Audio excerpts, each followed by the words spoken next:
Original post. I, 56, have 2 children. Bob, 30 male, and Alice, 27 female. And this post is about Bob. He used to be married to my daughter-in-law Ruth, 28 female. That is, until 5 years ago, when Ruth discovered that Bob was cheating on her while she was pregnant with my granddaughter. I was really disappointed in my son. I told him to be better than this. I am a single mom/widow. My husband died years ago, and I have remarried only after my kids were in their late teens. And I know for sure my late husband wouldn't approve of Bob's cheating. So, long story short, Bob, Ruth, and I had a fight. I told him I was very disappointed in him. How could he do this to his own wife? Bob yelled at me and said that I am his mother, not Ruth's, so I should be taking his side. I said no, I will not support his infidelity under any circumstances. My daughter also thinks that her brother is wrong, but she is neutral about it. Bob got mad and left the house, and I only saw him at the divorce hearings. I left him messages that if he wants to talk, I would be open to talk, but he didn't respond to any messages. Ruth was an orphan.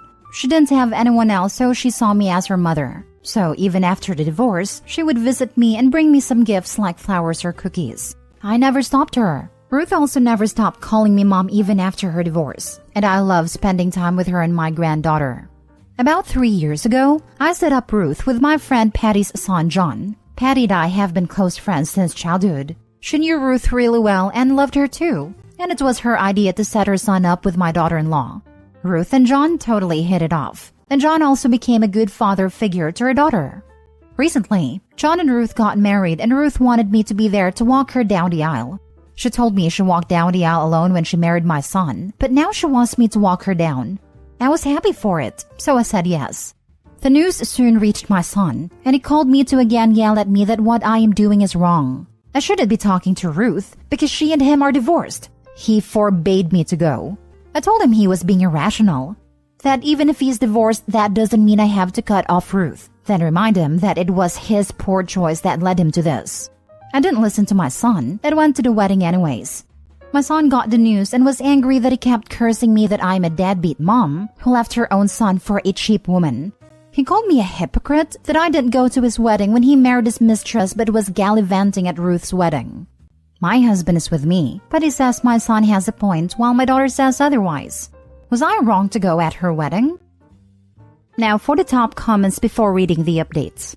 Your son ruined your granddaughter's family because he wanted to sleep around. He no longer has any leg to stand on for anything. I'm really glad that you see the situation for what it is, and that you and Ruth have each other, not the a-hole. As a mother, it was a hard choice for me. I tried to be there for him, but his mistress was not a good person. She was a mutual friend of Ruth and my son. She knew that he was married, but still she pursued him. To me, that's not a quality woman. My soul couldn't just bring me to forget the fact that he was so cruel to Ruth when she was vulnerable. Not the a-hole.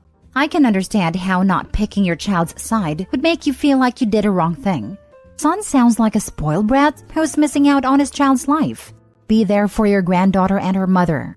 Also, put some distance between you and your son until he stops verbally mistreating you. You're doing the right thing. Your son doesn't want to feel like he's in the wrong and will not change till he can accept that truth about himself and want to change. Good luck, OP. A parent's job is to teach their kids the right thing. If I support his cheating, that would be enabling him, which I don't want to. For now, I am putting some distance.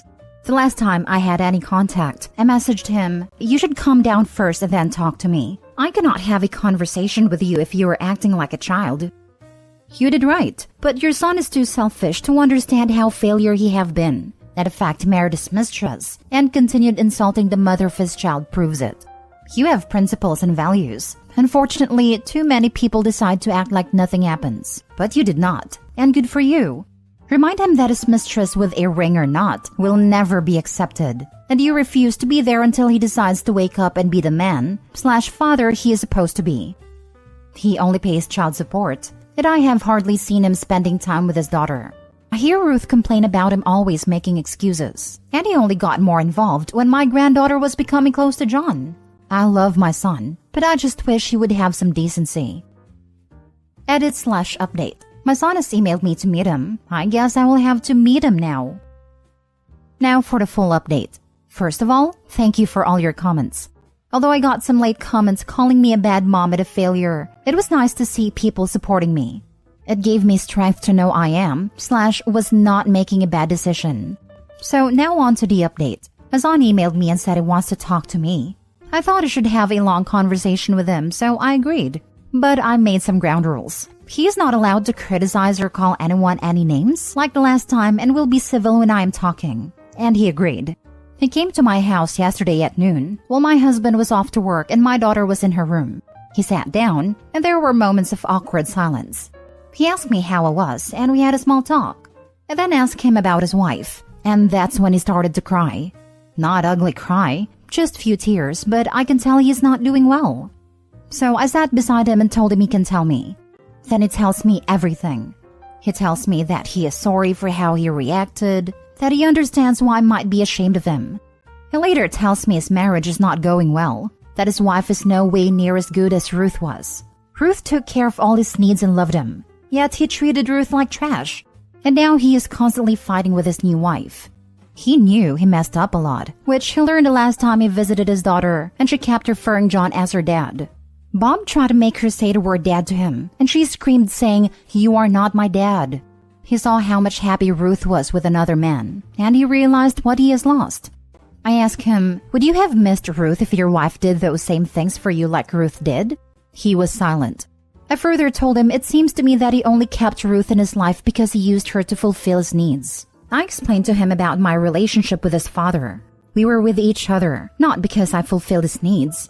We were with each other because we loved each other. And that love didn't stop when one person was at the most vulnerable and weak. But he left Ruth when she was vulnerable and needed him the most. His needs were fulfilled when Ruth was just a housewife working a small job. But as soon as she's no longer needed, he discarded her. It really hit him hard as he was sobbing. He said that he knows he was an awful person, but he was manipulated by that witch, referring to his current wife. To be honest, I lost my cool and yelled that he should stop blaming other people for his mistake. It was his decision to cheat. It was his decision to leave Ruth. And it was his decision to abandon his daughter. He cannot run away from his responsibilities and wonder why nobody is taking his side. Moreover, he hasn't learned anything from his mistakes, because he is still calling his wife vile names. This is the same woman she claimed is better than Ruth. He had a choice not to cheat. He could have pushed her away when she tried to seduce him, but he didn't because in his mind, he made this fantasy that Ruth doesn't care about him, because all she ever wanted was to complete her education. I raised him better than this, and he is not just insulting my upbringing. He is also insulting his own father. And he will only see suffering in his life unless he takes full accountability of his actions. He told me he knows I was disappointed in him, and he wants to make things right. That he is trapped in a bad marriage because God is punishing him for how he treated his daughter and ex-wife. I told him that if he wants to be a good man, he should start by apologizing to Ruth and become cordial with his daughter. I also gave him a reality check that his daughter already sees John as her dad. So I have doubts she would start calling him dad anytime soon, but he would at least try. I told him to apologize to his sister as well. If he is really miserable in his marriage, he should get a divorce or try counseling. Whatever decisions he makes, I will support him. But that does not mean I will forgive his wife, because she has also did Ruth wrong. Unless she makes an apology to Ruth, I don't think I can see her as a decent person. Lastly, I told him that even though I am very disappointed in him, I still love him. I will always guide him to what is right. He will always be my son, but this is his chance to be a better man. I believe in second chances, and this time I hope he cleans up his act. I am proud of him that he acknowledges his wrongdoings.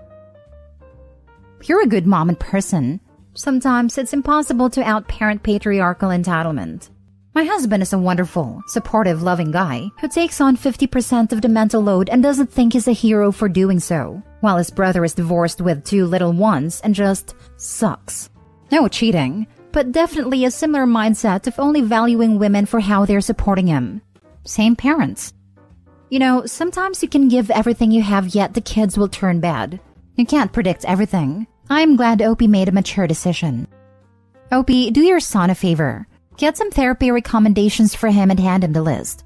On things like this, one doesn't just clean up his act. That is vague and doesn't tell him how to do it. We need to do with the pull yourself up by the bootstraps mentality when it comes to stuff like this.